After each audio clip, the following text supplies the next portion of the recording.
Morgan Dana Harrington was a 20-year-old Virginia Tech University student who was enjoying life to the fullest when she suddenly went missing. In 2009, Morgan and her group of friends went to see Metallica live in concert after already entering the venue. As the opening band started to play, Morgan decided she needed to run to the ladies' room. After she failed to return in time for the beginning of the big show, her friends got concerned and called her up. Morgan answered her cell phone and said she couldn't get back inside because the venue had a no re-entry policy. Her friends found this suspicious, as she didn't even need to leave the venue to go to the restroom, but she insisted everything was fine and that she was going to catch a ride home, so no one was particularly concerned at the time. Morgan didn't return home that night. The search to find her was meticulous and lasted several weeks. Witnesses say they had seen her outside of the concert venue, but no one knows why she decided to leave or where she was headed. A couple of weeks later, her body was found by a farmer, and evidence showed she had met a violent death. What the forensics never managed to answer, however, is who took her life, how she got into those circumstances, or why she separated from her friends in the first place.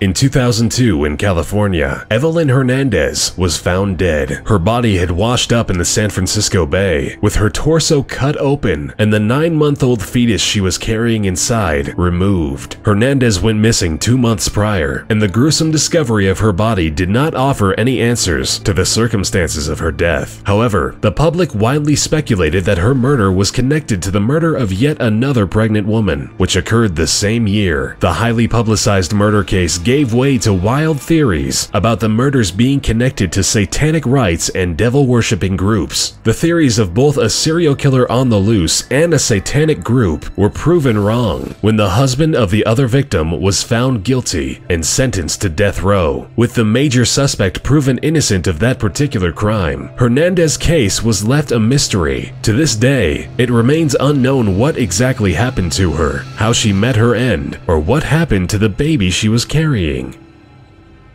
Jonathan Luna was a reputable assistant United States attorney in Baltimore who met his strange and untimely death during an eerie night on the road. In December 2003, Luna got into his car and drove off, headed into the opposite direction of where he lived. Authorities were able to trace his erratic late-night movement thanks to surveillance cameras on toll stations. He had used his Easy Pass toll permit multiple times, withdrew money from an ATM, and eventually crashed into a creek. The incident was assumed a suicide until evidence to the opposite started piling up. Luna's lifeless body was found in the driver's seat, but what had killed him wasn't the crash, but the 36 stab wounds he had endured and suffered from during the entire night ride. The crime scene indicated that he had spent most of the drive in the back seat and that someone else had coordinated the crash. Still, there was no DNA other than Luna's found in the car, and the case remains a mystery to this day.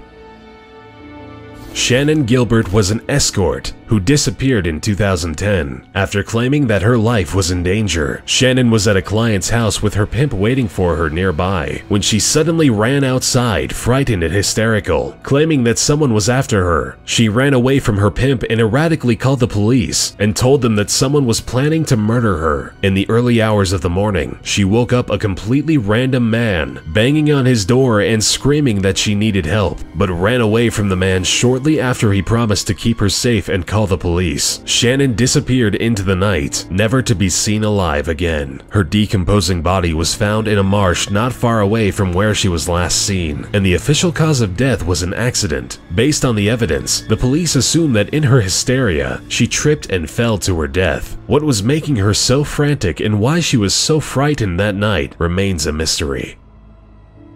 Eliza Lambs' body was found in a water tank above the Hotel Cecil, a dodgy place with a bad reputation. Lambs' death was ruled out as an accidental drowning, but the facts render this initial ruling ridiculous. Lambs' last hours were caught on camera. She ran into an elevator and pressed all the buttons, but the door wouldn't close. She seemed to be perplexed and afraid, hiding from someone in the elevator, periodically peeking through. When she finally leaves the elevator, which refuses to start moving, she is seen seen gesturing to someone off camera. She crouches and walks away contorted, never to be seen again. She was found in the water tank, which is hidden away behind several locked alarm doors. Moreover, in order to discover her body, the authorities had to drill a hole in the tank to get to her. It's evident that she couldn't have accidentally got there, and it's unlikely that she went through so much trouble to commit suicide. Still, no explanation anyone could come up with is plausible. Her death remains a mystery to this day, with the eerie video of her last hours haunting everyone who has seen it.